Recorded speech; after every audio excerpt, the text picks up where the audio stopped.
Hello students, MSc final botany में हम biotechnology का पेपर पढ़ रहे हैं और इसमें हमने कल आपको डीएनए फिंगरप्रिंटिंग बताया था और बीच में हम रिकॉम्बिनेंट डीएनए टेक्नोलॉजी पढ़ रहे थे। इसके अंदर वेक्टर्स कैसे, कौन कौन से वेक्टर्स हैं, then preparation of desired DNA है।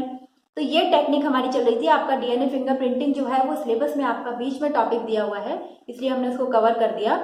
डीएनए रिकॉम्बिनेंट टेक्नोलॉजी के अंदर हमने वेक्टर्स कवर कर लिए और प्रिपरेशन ऑफ डिजायर्ड डीएनए खत्म कर लिया। पूरी टेक्निक हमारे सिलेबस में है इसकी कि ये डीएनए रिकॉम्बिनेंट टेक्नोलॉजी किस प्रकार की है, इसको कितने स्टेप्स है। मैंने शुरू में आपको बता दिया था कि वेक्टर्स को सेलेक्ट करते हैं, देन डीएनए को प्रिपेयर किया जाता है रेस्ट्रिक्शन एंजाइम द्वारा, या डीएनए को डिजायर्ड डीएनए को हम बनाते हैं जिस तरीके से हमने बताया, मैसेंजर आरएनए से बना सकते हैं, केमिकली सिंथेसाइज कर सकते हैं डिजायर्ड डीएनए जो हमें चाहिए, इच्छित डीएनए जो हमें चाहिए। इसके बाद हम उस वेक्टर के अंदर उस टारगेट डीएनए को जोड़ते हैं।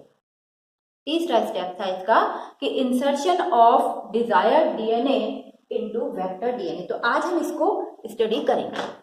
क्या है? Insertion of desired DNA into vector DNA, क्योंकि हमें वेक्टर डीएनए में इसको जोड़कर होस्ट सेल के अंदर डालना है, बैक्टीरियल सेल के अंदर डालना है और फिर उसकी हमें क्लोनिंग करनी है। तो वेक्टर सेल में टारगेट डीएनए को डालेंगे तब हमारा वो कहलाएगा रिकॉम्बिनेंट डीएनए। ठीक है, रिकॉम्बिनेंट डीएनए को हम किसमें डालेंगे? बैक्टीरियल सेल में एम्प्लीफिकेशन के लिए डालेंगे, जीन क्लोनिंग के लिए डालेंगे। तो इसके जो तरीके हैं वो क्या क्या हैं? इंसर्शन ऑफ डिजायर्ड डीएनए क्या है? It is the joining of desired DNA with the vector DNA. Vector DNA के साथ में इसको जोड़ना। The desired DNA is called insert DNA. यहाँ पर जो टारगेट डीएनए जो हम चाहते हैं, जो इच्छित डीएनए है, जो हम वेक्टर में जोड़कर दूसरे ऑर्गेनिज्म में डालना चाहते हैं, जो रिकॉम्बिनेंट डीएनए टेक्नोलॉजी का बेस है, टारगेट डीएनए की उपस्थिति। तो उस टारगेट डीएनए को, डिजायर्ड डीएनए को यहाँ कहते हैं इंसर्ट डीएनए, और वेक्टर डीएनए में उसको जोड़ना है, वेक्टर के अंदर जोड़ना। इसे डिजायर्ड डीएनए को वेक्टर के अंदर जोड़ देते हैं, मतलब दोनों को जोड़ने के बाद हम उसे कहेंगे rDNA. The hybrid DNA form by combining desired DNA with vector DNA is called recombinant DNA. और रिकॉम्बिनेंट डीएनए को हम किस तरीके से उसके अंदर जोड़ेंगे? ये थोड़ी है कि हम जो है वो एक डीएनए यहाँ से लिया, एक डीएनए वेक्टर का लिया और दोनों को मिक्स कर दिया और ये जुड़ गए। अपने आप ये नहीं जुड़ते हैं। इस जुड़ने की प्रोसेस को हम लाइगेशन कहते हैं। डीएनए लाइगेज द्वारा ये जुड़ते हैं। अब इनमें एंड्स कैसे होने चाहिए, कब ये जुड़ें, किस तरीके से ये जुड़ेंगे, तो इनके कुछ जो है वो तरीके हैं। लाइगेशन क्या है? Ligation is catalysed by an enzyme called ligase. Ligase enzyme की उपस्थिति में ये लाइगेशन होता है, वो चाहे वो simple ligase DNA ligase enzyme हो, T4 डीएनए लाइगेज हो जो बैक्टीरियोफेज से निकलता है, तो इस तरीके से इसको कहते हैं लाइगेज एंजाइम।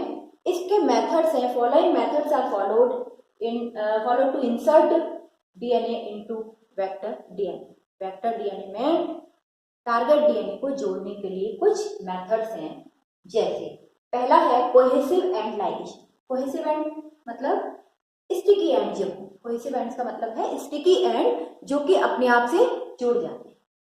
लाइगेज एंजाइम फिर भी यूज होगा, लेकिन स्टिकी जो एंड्स है वो जल्दी जुड़ जाते हैं। Cohesive end ligation using alkaline phosphatase. Alkaline phosphatase की उपस्थिति में और जल्दी जुड़ जाते हैं।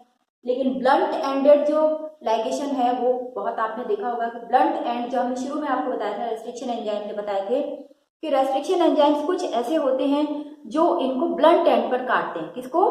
डीएनए। तो ब्लंट एंडेड जो डीएनए है वो जल्दी से नहीं जोड़ते, उनके लिए दूसरी चीजों को काम में लेना पड़ता है। तो ब्लंट एंड लाइगेशन। तीसरा, blunt end ligation using linkers, then blunt end ligation using adapters, then homopolymer telling.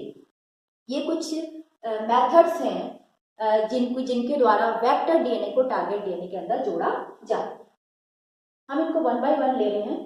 Cohesive end ligation, यहाँ हमने देखिए इसका डायग्राम बनाया है कोहेसिव एंड लाइगेशन का। पहले हम इसको समझते हैं। ये है क्या? वेक्टर डीएनए, और ये है टारगेट डीएनए।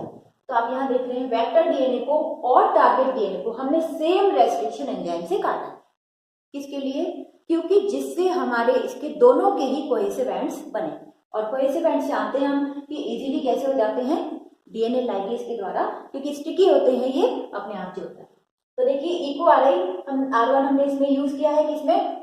वेक्टर डीएनए में। और यहाँ ये टारगेट डीएनए है या डिजायर डीएनए है, इसमें भी हमने इको R1 से इसको काटा है, तो इसमें भी कोहेसिव एंड्स आ गए। कोहेसिव एंड्स का मतलब देखिए दोनों तरफ सिंगल स्ट्रैंडेड एक्सटेंशन है, सिंगल स्ट्रैंडेड एक्सटेंशन, ठीक है। तो ये इस तरीके से कट जाता है। ये यदि हम वेक्टर डीएनए को काटते हैं तो ये कोहेसिव एंड्स बन जाते हैं। हालांकि यहाँ पर इनके सर्कुलराइज होने की संभावनाएं ज्यादा रहती हैं, लेकिन यदि डीएनए लाइगेज को तुरंत डाला के साथ इसको मिक्स किया जाए, इनको वेक्टर डीएनए और टारगेट डीएनए को, तो ये तुरंत लाइगेज द्वारा तुरंत से जुड़ जाते हैं, क्योंकि दोनों के ही कैसे हैं, कोहेसिव एंड्स हैं। देखिए आगे दोनों कोहेसिव एंड्स हैं, ये आराम से जुड़ जाते हैं। तो ये जो पहला स्टेप पहला है cohesive ends ligation, in this method the insert DNA and vector DNA are joined by their cohesive ends, ठीक है। Foreign DNA and the vector DNA are cut with the same restriction enzyme. वही बात है कि हमने eco RI से दोनों को काटा है, इको R1 से दोनों को काटा है, जिससे कि दोनों के अंदर सेम रेस्ट्रिक्शन साइज पर वो काटते हैं और दोनों के ही क्या बन जाते हैं, कोहेसिव एंड्स बन जाते हैं। This cutting generates DNA fragments with single stranded extension, मतलब उनके दोनों के कोहेसिव एंड्स बन जाते हैं। और इस तरीके से इनको कहते हैं sticky ends, hence they are also called sticky ends. और स्टिकी एंड्स को किससे जोड़ा जा सकता है, डीएनए लाइगेज से आराम से जोड़ा जा सकता है। तो ये डीएनए कोहेसिव एंड लाइगेशन है, जिसमें दोनों को ही टारगेट डीएनए और वेक्टर डीएनए को सेम रेस्ट्रिक्शन एंजाइम से काटा जाता है, और दोनों फिर डीएनए लाइगेज से कोहेसिव एंड्स होने के कारण ये स्टिक हो जाते हैं, जल्दी से जॉइन हो जाते हैं। दूसरा है cohesive end ligation using alkaline phosphatase. Alkaline phosphatase को यूज करके कोहेसिव एंड्स हैं दोनों के, लेकिन एल्कलाइन फॉस्फेटेज क्या करता है, फिफ्थ एंड पर देखिए कि the vector DNA alone is treated with the enzyme alkaline phosphatase. This enzyme removes the free phosphate group at fifth end of the vector DNA. Vector DNA का जो fifth and है उस पर से ये फॉस्फेट ग्रुप को क्या कर देता है, रिमूव कर देता है। इसलिए ये आसानी से जो है इनका सर्कुलराइजेशन नहीं होता है। जैसे हमने फर्स्ट में कहा था कि जब कोहेसिव एंड्स होते हैं तो जो वेक्टर डीएनए वो सर्कुलराइज होने की संभावनाएं उसमें रहती हैं, लेकिन यदि हम एल्कलाइन फॉस्फेटेज यूज करते हैं तो इसमें क्या होगा कि इनकी सर्कुलाइजेशन नहीं होगा, इजीली वो सर्कुलराइज नहीं होंगे, यानी जब आपने रेस्ट्रिक्शन एंजाइम से इनको काटा है तो वो लीनियर हो जाएंगे। लीनियर होंगे तभी वो टारगेट डीएनए इसमें इजीली जोड़ा जा सकता है।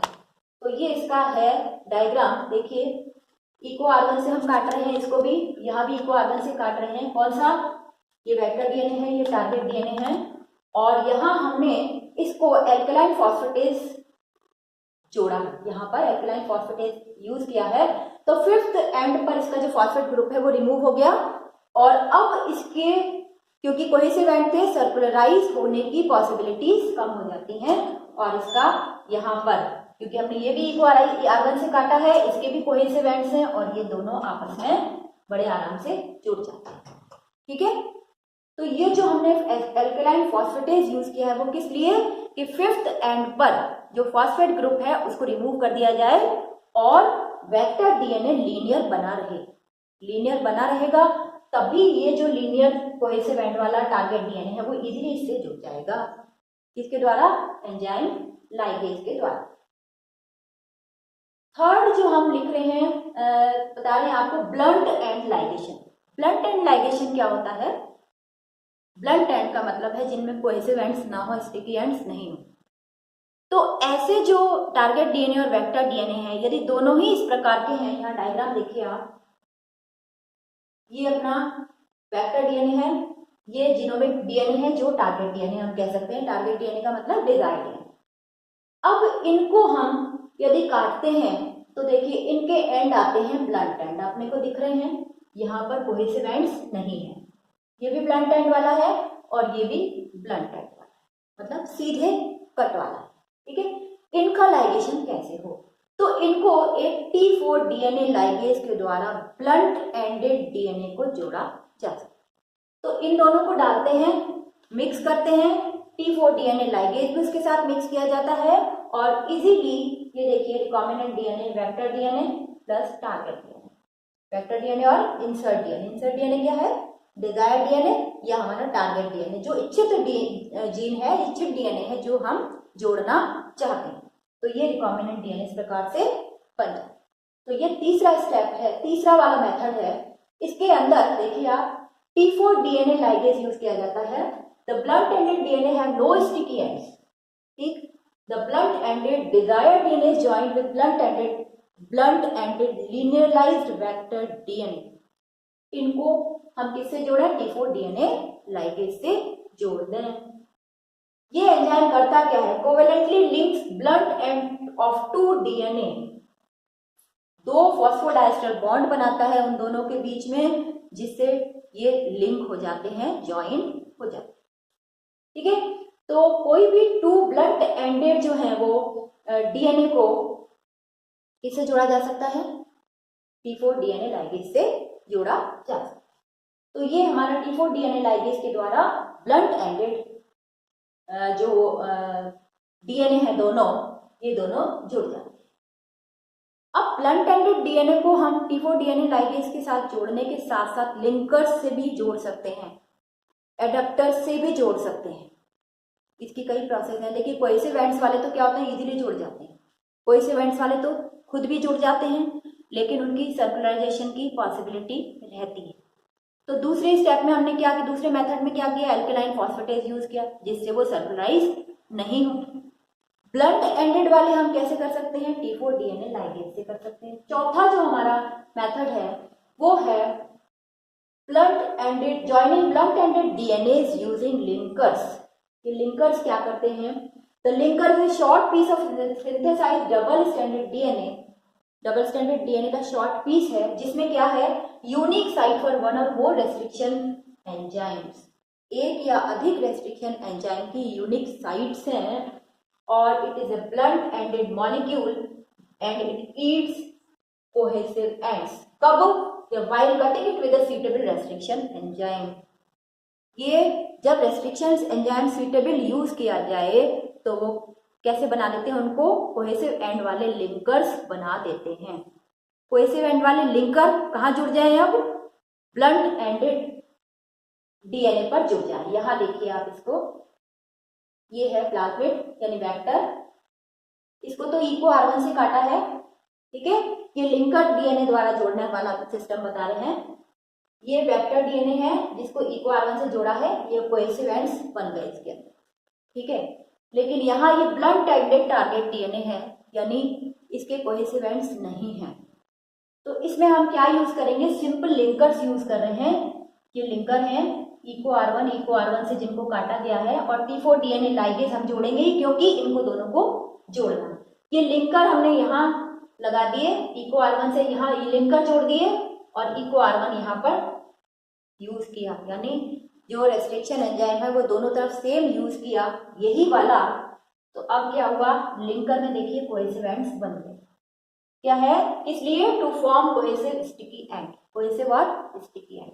तो टारगेट डीएनए में क्या बन गए, लिंकर लगाने के बाद रेस्ट्रिक्शन एंजाइम से काटा और ये बन गया क्या, कोहेसिव एंड्स। देखिए ये लिनियराइज्ड वेक्टर डीएनए है जिसके कोहेसिव एंड्स हैं, और ये टारगेट डीएनए है जिनको लिंकर यूज करके हमने कोहेसिव एंड्स बनाए हैं, ठीक।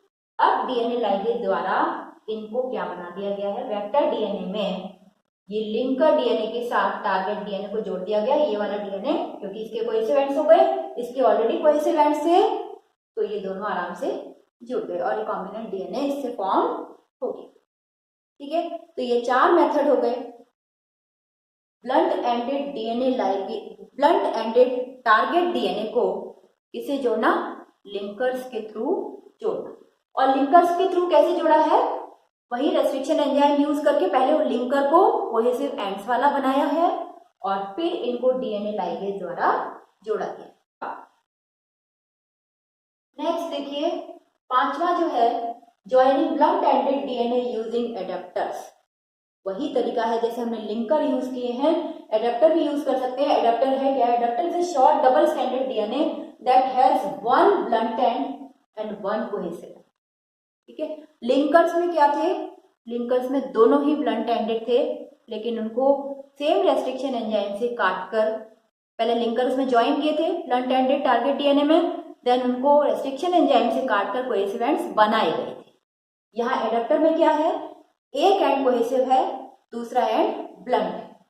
तो adapter is a short double stranded DNA that has end one blunt end one cohesive end. The cohesive end is the same as the cut site reduced by a particular restriction enzyme. ठीक है, same restriction enzyme से काटा है, इसलिए वही चीज उसके अंदर होगी। It has no restriction site in it, इसके अंदर रेस्ट्रिक्शन साइट नहीं है।